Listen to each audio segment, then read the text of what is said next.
नमस्ते साथीहरु, good morning, welcome back to my new another blog. र आई होप हजुरहरू सम्पूर्ण सन्चै हुनुहुन्छ होला। म पनि एकदमै फिट एन्ड फाइन छु। र मर्निङको भ्यू तपाईँहरू हेर्न सक्नुहुन्छ, हाम्रो भालुवाङको भ्यू हो। हामी चाहिँ हिजो राति चाहिँ हाम्रो नाइट स्टे चाहिँ यता भएको है, यतातिर टेन्ट सेन्ट लगाएर टक्क पारेर बसियो। जस अलिकता चाहिँ गर्मी चाहिँ भयो, नत्र त एकदमै दामी मजा निन्द्रा आयो है। सो साथीहरू, हजुरहरू कहाँबाट हेर्दै हुनुहुन्छ कमेन्ट गर्नु होला। र हामी चाहिँ अहिले भालुवाङमा पुगेको छौँ भनेपछि अब हामी सिधा गएर चाहिँ हाम्रो कता कता हुन्छ हामी सोध्दै जानेवाला छौँ। सो लेट्स सी आजको भ्लग चाहिँ हाम्रो कस्तो हुनेवाला छ। हामी सम्पूर्ण भिडियोहरू चाहिँ एकै ठाउँमा अपलोड गरेर चाहिँ हामीहरू हजुरहरूलाई खबर गर्नेवाला नै छौँ। र हजुरहरूले हामीहरूको फुल भिडियो हेर्नको लागि चाहिँ सबै भिडियोहरू तलदेखि माथिसम्म सबै भिडियोहरू सर्ट लङहरू चाहिँ चेक गर्नुपर्ने हुन्छ। किन भन्दाखेरि चाहिँ हामीहरूले यात्रा कहाँदेखि सुरु गऱ्यौँ र कसरी सुरु गऱ्यौँ, के गर्न सुरु गऱ्यौँ भनेर। र हिजो राति चाहिँ हामी यतातिर बसेको थियौँ भनेपछि यो चाहिँ तपाईँको कन्स्ट्रक्सनको काम चलिरहेको थियो। र हिजो दाइलाई भन्दाखेरि चाहिँ हुन्छ नि त यता बस्नुहोस् न तपाईँहरू भन्नुभयो। So thank you so much छ है दाइलाई चाहिँ। दाइ चाहिँ बिहानै गाडी निकालेर निस्किहाल्नु भयो। सो साथीहरू, तपाईँहरूले चाहिँ हामीहरूलाई सबैभन्दा धेरै हामीहरूलाई सपोर्ट गर्नुपर्ने हुन्छ। र किन भन्दाखेरि चाहिँ हामीहरू चाहिँ यति लामो यात्रा गर्दछौँ, हजुरहरूको साथ सहयोगले नै चाहिँ हामीहरूको यात्रा सफल हुनेवाला छ। सो लेट्स सी अब चाहिँ हामीले हिँड्नुपर्ने हुन्छ। र हिँडिसक्यो भनेपछि चाहिँ बिस्तारै राइड गरेर निस्किनु। हामी चाहिँ अहिले चाहिँ धान खोलामा, त्यो अगाडिको गाउँ चाहिँ तपाईँको धान खोला हो भनेपछि यस्तो दामी मौसम छ आज चाहिँ, दामी भन्दा पनि धेरै दामी छ। र यतातिरको भ्यू हेर्नु त आम्मा। सो साथीहरू, तपाईँहरूलाई ट्राभलिङ गर्न मन छ भनेपछि यो बाटो चाहिँ एकदम बेस्ट हुनसक्छ। तपाईँ यदि लङ राइड जान चाहनुहुन्छ भने बाइकमा चाहिँ एकदमै दामी। र यहाँनिरको प्लेस चाहिँ मलाई एकदमै मन पऱ्यो नि। अब के भनौँ तपाईँहरूले चाहिँ। सो एक नेक्स्ट तपाईँहरूले पनि यस्तो ट्राभलिङ गर्न आउनै पर्छ है। किन भन्दाखेरि चाहिँ यहाँको वातावरणले तपाईँको माइन्डलाई नै फ्रेस गराइदिन्छ क्या। चरा ओ माई गॉड, यस्तो दामी चरा मरेको। अब कसरी मऱ्यो होला बिचरा, धेरै दिन भयो सायद मरेको, जम्मै सुके जस्तो छ है मोटे। कति दामी चरा थियो यार आफू। बिचराको भाग्य नै यति मात्रै थियो कि क्या हो। अब नजारा हेर, नजारा यस्तो दामी नजारा छ नि। ओ माई गॉड।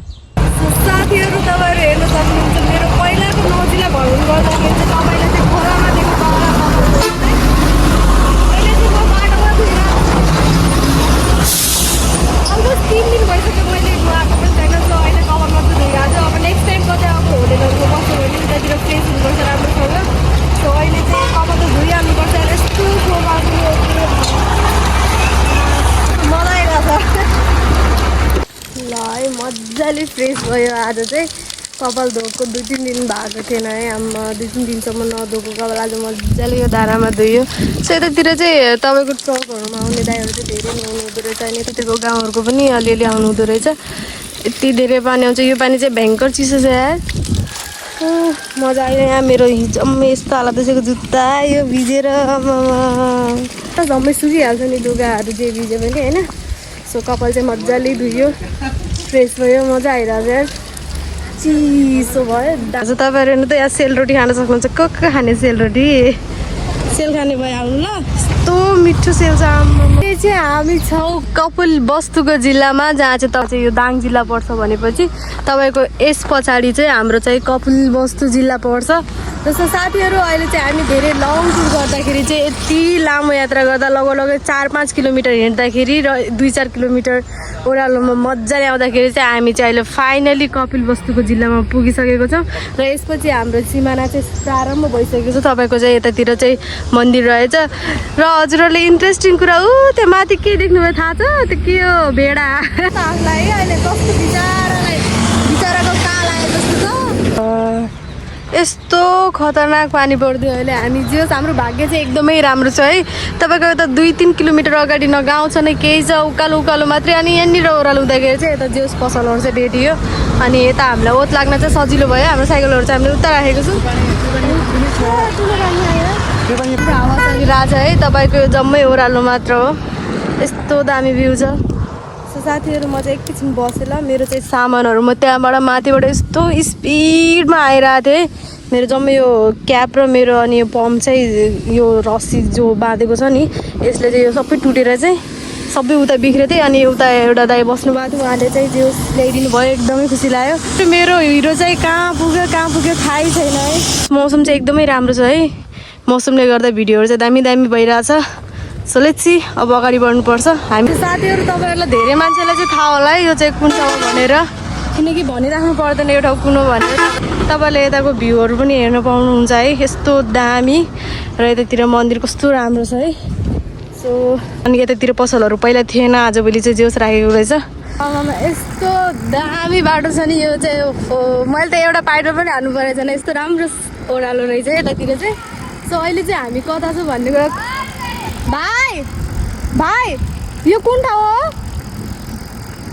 हो यो कुन ठाउँ हो भन त थाहा छैन ल अब यो भाइलाई पनि थाहा छैन यो कुन ठाउँ भनेर कुन ठाउँ पुग्छ खै अहिले हेर्न त हेरेकै छैन मलाई थाहै छैन यार कुनै गाउँको नाम भने पनि मलाई यादै हुँदैन यस्तो त मेरो दिमाग छ भने कसम भने सलेसी म अगाडि गएर चाहिँ यस्तो भोक लागिसक्यो मेरो बुढाले चाहिँ यस्तो पछाडि चाउचाउ राखिदिनु भएको थियो चाउचाउ खानुपर्छ त्यहाँनिर बस्नेर रोके खानेर होइन सो मैले यतातिर चाहिँ चाउचाउ खाने भनेको यतातिर तपाईँको बस्ने ठाउँ नै मैले चाहिँ मान्छे रिसाएर हिँडिसक्यो फेरि चाउचाउ खाने भनेको बस्ने ठाउँ नै भेटाएन आफ्नो आफ्नो स्टल लगाएर बस्नु भएको रहेछ अलि चौतारा जस्तो भएको भए सायद म बस्थेँ होला सो अलि अगाडि नै कतै शीतलमा यसो बसेर खानुपर्छ चौतारामा कस्तो घन जङ्गल छ यार कोही आयो नि थाहा नहुने कसरी लग्यो पनि थाहा नहुने फेरि म एक्लै छु यार त माई गड मौसम हेर्नु त यस्तो बबाल मौसम भइदिरहेको छ है हावा यस्तो दामी आइरहेको छ क्या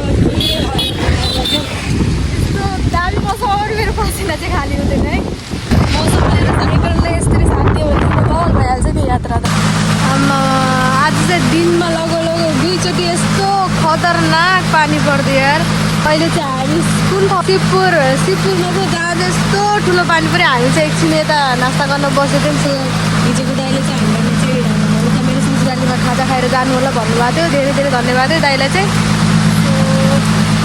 यस्तो गर्दाखेरि चाहिँ मेरो आवाजै सुनिँदैन होला किन भन्दाखेरि टिमको आवाजले चाहिँ धेरै ठुलो आवाज आइरह धन्न हामी यता नरोकेको भयो अहिले पानीले हामीलाई यस्तो भिजाउँथ्यो नि सो हाम्रो साइकलहरू हामीले यता राखेको चाहिँ सेफ नै छ पानी खस्दैन पानी खस्यो कि सबै लुगाहरू हाम्रो फेरि भिजिहाल्छ सो साथीहरू म चाहिँ अहिले कहाँ छु भन्दाखेरि चाहिँ म चाहिँ अहिले काफुर बस्तीको खरेन्द्रपुरमा छु जहाँ चाहिँ तपाईँहरू यस्तो राम्रो चोक देख्न सक्नुहुन्छ है आमामा तर यो मूर्ति चाहिँ कसको भनेर स्तम्भ कसको भनेर तपाईँलाई भन्नु पर्दैन सायद तपाईँलाई आफै नै थाहा होला हाम्रो निर्मल दाइलाई हार्दिक श्रद्धाञ्जली है निम्स दाइलाई किन भन्दाखेरि चाहिँ उहाँ चाहिँ एकदमै साहसपूर्ण दाइ हुनुहुन्छ है हाम्रो इतिहासको सबैभन्दा साहसी दाइ सो यो मेरो क्यामेरामा त्यति साह्रो नदेखे पनि एकदमै दामी छ है यो ठाउँ चाहिँ तपाईँले चाहिँ लगभग 1 किलोमिटरदेखि र यहाँसम्म चाहिँ एकदमै दामी छ है भ्यू चाहिँ यहाँनिर तपाईँहरू फोटोहरू क्लिक गर्नलाई एकदम दामी छ अब यस्तो चर्को घाममा